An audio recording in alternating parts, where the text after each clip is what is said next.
Esta es lectura del libro El Evangelio como me ha sido revelado, escrito por María Valtorta. El tema es: la muerte de Joaquín y Ana fue dulce después de una vida de fidelidad a Dios en las pruebas. La sabiduría, que toma bajo su protección a los que la buscan, los guía, los prueba y les descubre sus arcanos. Dice Jesús: como un rápido crepúsculo de invierno en que un viento helado acumula nubes en el cielo, la vida de mis abuelos conoció rápida la noche, una vez que su sol se había quedado fijo resplandeciendo ante la sagrada cortina del templo.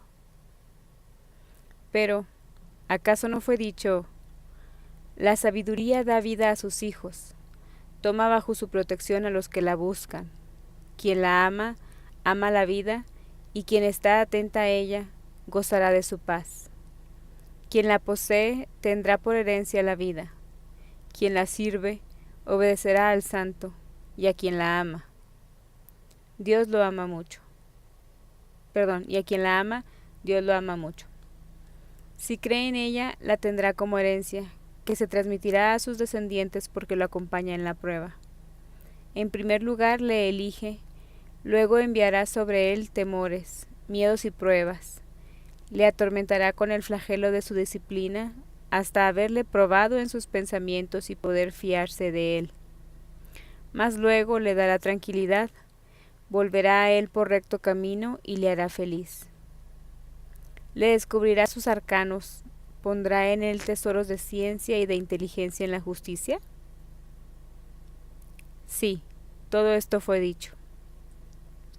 Los libros sapienciales son aplicables a todos los hombres, que en ellos tienen un espejo para sus comportamientos y una guía. Más dichosos aquellos que puedan ser reconocidos como amantes espirituales de la sabiduría. Yo me rodeé de sabios entre mis familiares: Ana, Joaquín, José, Zacarías y, más aún, Isabel y luego el Bautista. ¿No son, acaso, verdaderos sabios? Y eso sin hablar de mi madre, en la cual la sabiduría había hecho morada. Desde la juventud hasta la tumba, la sabiduría había inspirado a mis abuelos la manera de vivir de forma grata a Dios, y, como una tienda de campaña que protege de la violencia de los elementos, los había protegido del peligro de pecar. El santo temor de Dios es base del árbol de la sabiduría, que, apoyada en él, se desarrolla impetuoso con todas sus ramas hacia lo alto para alcanzar con su copa el amor tranquilo en su paz, el amor pacífico en su seguridad, el amor seguro en su fidelidad, el amor fiel en su intensidad, el amor total, generoso, activo de los santos. Quien la ama, ama la vida y recibirá en herencia la vida, dice el eclesiástico. Pues bien, esto se ajusta a lo que dije: aquel que pierda la vida por amor mío, la salvará. Porque no se habla de la pobre vida de esta tierra, sino de la eterna, no de las alegrías de una hora, sino de las inmortales. Joaquín y Ana la amaron en ese sentido, y ella estuvo con ellos en las pruebas. ¡Cuántas pruebas! Vosotros, que, pensando que no sois completamente malvados, querríais no tener que llorar ni sufrir nunca. ¿Cuántas pruebas sufrieron estos dos justos que merecieron tener por hija a María? La persecución política que los desterró de la tierra de David y los hizo muy pobres. La tristeza de ver caer en la nada los años sin que una flor les dijese: yo continuaré después de vosotros. Y luego la congoja por haber tenido a una edad en que ciertamente no la iban a ver hacerse mujer. Y más tarde, el tener que arrancarse de su corazón esta flor para depositarla sobre el altar de Dios. Y el vivir un silencio más oprimente aún que el primero, ahora que se habían acostumbrado al cantar de su tortolita, al rumor de sus pasitos, a las sonrisas, a los besos de su criatura, y esperar en el recuerdo la hora de Dios. Y más todavía, enfermedades, calamidades por los cambios del tiempo, abusos de los poderosos. muchos golpes de ariete contra el débil castillo de su modesta prosperidad. Y no acaba aquí todo. El dolor de esa criatura lejana, que se quedaba sola y pobre, y que, a pesar de todas las atenciones y todos los sacrificios, no tendría sino una poca cosa de los bienes paternos. ¿Y cómo podía encontrarlos si durante muchos años quedaban incultos, cerrados, en espera de ella? Temores, miedos, pruebas y tentaciones. Y fidelidad, fidelidad, fidelidad, siempre para con Dios. La tentación más fuerte, no privarse del consuelo de tener a su hija cuando su vida ya declinaba. Pero los hijos son de Dios antes que de los padres. Todos los hijos pueden decir lo que yo le dije a mi madre. ¿No sabes que debo ocuparme de los intereses del Padre de los cielos? Y todas las madres y todos los padres deben aprender la actitud a guardar en estos casos, mirando a María y a José en el templo, a Ana y a Joaquín en la casa de Nazaret, cada vez más vacía y triste, aunque, no obstante, en ella una cosa no disminuyese nunca, sino que, al contrario, crecía cada vez más. La santidad de dos corazones, la santidad de una unión matrimonial. Así fue la muerte de mis abuelos.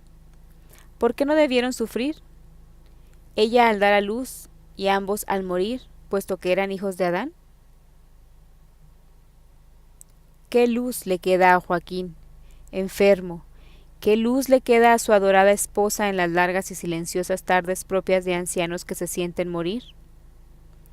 Los vestiditos, las primeras sandalitas, los pobres juguetitos de su criatura lejana, y los recuerdos, los recuerdos, los recuerdos. Y con estos una paz que proviene del poder decir, sufro, pero he cumplido mi deber de amor hacia Dios. Pues bien, he aquí que se produce una alegría sobrehumana que brilla con luz celestial, no conocida por los hijos de este mundo, y que no se oscurece por el hecho de que un grave párpado descienda sobre los ojos que mueren, sino que en la postrera hora brilla más, e ilumina verdades que habían estado dentro durante toda la vida. E ilumina verdades que habían estado dentro durante toda la vida, encerradas como mariposas en su capullo, que daban señales de estar dentro de ellos solo por unos suaves movimientos de ligeros destellos, mientras que ahora abren sus alas del sol mostrando las palabras que las embellecen. Y la vida se apaga en el conocimiento de un futuro feliz para ellos y para su estirpe, y con una bendición en sus labios para su Dios. Así fue la muerte de mis abuelos, como era justo que fuera porque su vida había sido santa. Por la santidad merecieron ser los primeros guardianes de la amada de Dios. Y, sólo cuando un sol más grande se mostró en su ocaso mortal, ellos intuyeron la gracia que Dios les había concedido.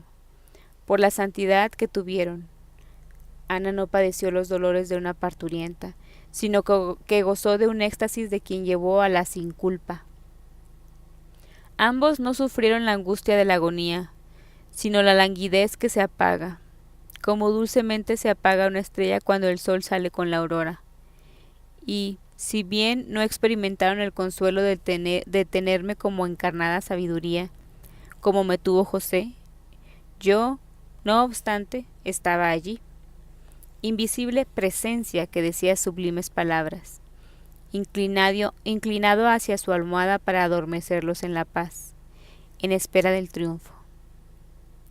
Habrá quien diga, ¿por qué no debieron sufrir ella al dar a luz y ambos al morir, puesto que eran hijos de Adán? A lo primero respondo, si el Bautista, hijo de Adán y concebido con la culpa de origen, fue santificado de antemano, en el seno de su madre porque yo le visité, ¿ninguna gracia va a haber recibido la Madre Santa de la Santa sin mancha? De la preservada por Dios que llevó consigo a Dios en su espíritu casi divino y en el corazón embrional, y que no se separó nunca de él desde que fue pensada por el Padre, desde que fue concebida en un seno hasta que retornó a poseer a Dios plenamente en el cielo para una eternidad gloriosa? A lo segundo respondo: la recta conciencia proporciona una muerte serena, y las oraciones de los santos os obtienen tal muerte. Joaquín y Ana siempre conservaron una conciencia recta, y ésta se alzaba cual tranquilo panorama y los siguió hasta el cielo, y tenían a la santa en oración por ellos, sus padres lejanos, ante el tabernáculo de Dios. Dios, bien supremo, era antes que ellos, pero ella amaba a sus padres, como querían la ley y el sentimiento, con un amor sobrenaturalmente perfecto. Escrito el 31 de agosto de 1944.